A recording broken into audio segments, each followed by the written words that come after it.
This meeting has been a long time coming, hasn't it? You've come a long ways, literally, and, I suspect, figuratively as well. I have to ask, now that you've reached your destination, what do you make of what you see? Of course you haven't. Vegas always was one of a kind. What you see down on the Strip is just a fraction of the city's former glory, and yet, more than an echo, I preserved its spirit. Or perhaps you were referring to the Lucky 38? The years haven't been kind to her, but still she manages to impress. Oh, don't be coy.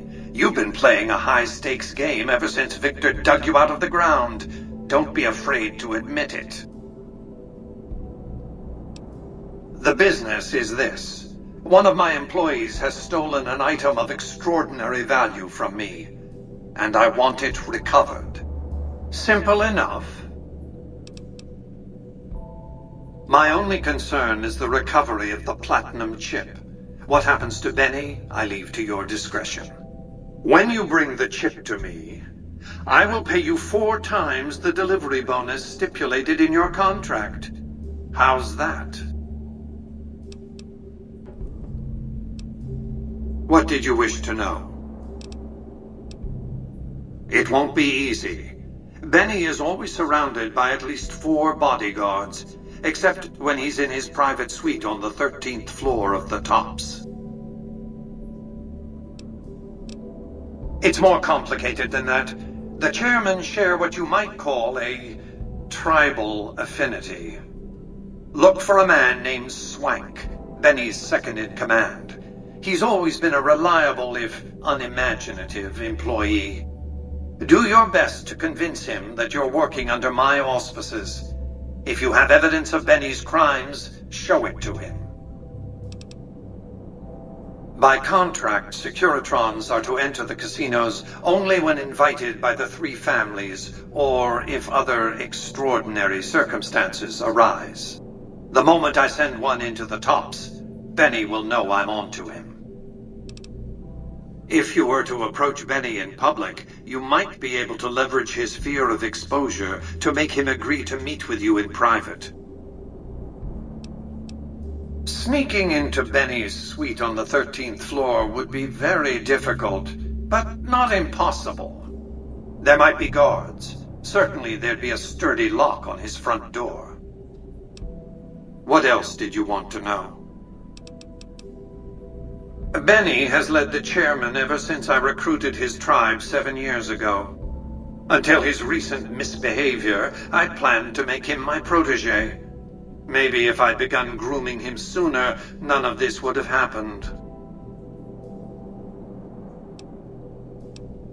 To achieve my aims, I require a capable human agent to perform certain tasks. I knew Benny was ambitious, even ruthless, but I believed he would do the job so long as he was incentivized appropriately. Obviously, I miscalculated his drive for supremacy, but in any case, you've come along, a more than suitable replacement. I have to think that he found out about the platinum chip and mistakenly convinced himself that he could use it to his own ends. One of the problems of a tribal workforce, I'm afraid.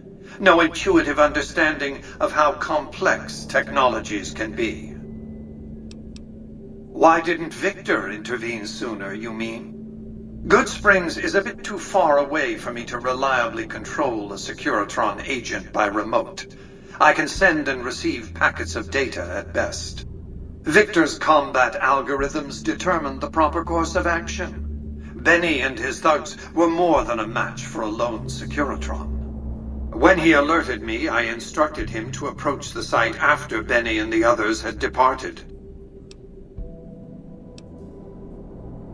It's a very special item. There's nothing else like it in the entire world.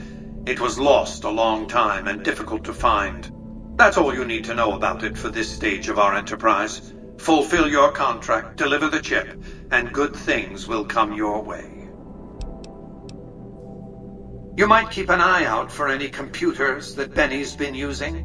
Maybe even a computer lab of some sort. That's simply not true. I am the only person to hold any rights pertaining to the chip. I designed it, and I paid for it dearly. To develop that chip, I spent a sum of US dollars, not the bottle caps that pass as currency these days, but a sum beyond counting. For decades, I paid salvagers to comb the ruins for it. And when it was finally discovered, tens of thousands of caps spent to have it brought here. We know how that turned out. Complete your contract, and it will be the last time I pay for the chip. Save your questions for then. You realize you were just one of many couriers, the rest of them dummies, so to speak? Add to that many thousands of caps worth of mercenary protection to screen your avenue of approach. Had I used an armed caravan to transport the chip, I might as well have been announcing to the world, "This is important. Attack this." I didn't want to attract the attention of groups like the Great Khans or the Brotherhood of Steel. Alas, the real threat was closer to home. Frontal assaults on casinos? Not good for business. In any case, Benny would see it coming, and all he'd have to do is hold the chip up and point a pistol at it. Our foremost advantage is that Benny doesn't know that I know he has the chip. Let's not squander it. I am Robert Edwin House, President, CEO, and sole proprietor of the new Vegas Strip. I oversaw the city's renovations starting from 2274 onward. The 3 families are my employees. Before the Great War of 2077, I was the founder, president, and CEO of Robco Industries, a vast computer and robotics corporation. Don't let the video screens and computer terminals fool you. I'm flesh and blood, not silicon. Let's just say it was very costly. But I was willing to make the sacrifices longevity entailed, financial and otherwise. We can discuss this in greater detail at another time. Suffice it to say that when my Securitrons detected NCR scouts at Hoover Dam, I took action. I recruited a tribal force to supplement my Securitrons and renovated the Strip just in time to welcome the NCR as it marched into the region. Instead of war, a treaty was negotiated, and the money started to pour in.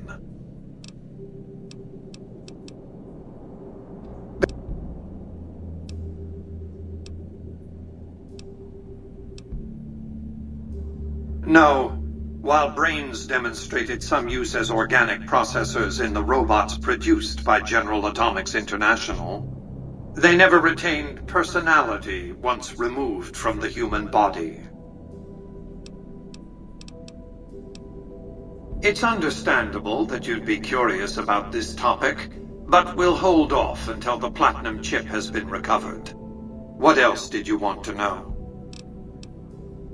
As I said before, Benny's fate is yours to decide. Once you've delivered the chip, I will pay you the amount agreed upon. Is that an attempt at humor? I've always taken business negotiations very seriously. I advise you to do the same. Well enough. Return to me when you have the platinum chip in your possession. Any final matters for us to discuss?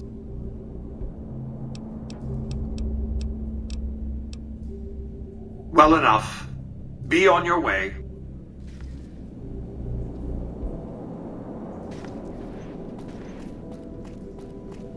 Enjoy your time on the Vegas Strip. Congratulations, partner. The boss has instructed me to comp you to the High Roller Suite. You can bring your friends too. Be like a little clubhouse for the gang you put together. Just bear in mind, you're the only one gets to see the boss. Any friends you got, they can wait in the suite. Enjoy the digs, partner. They're plenty fancy.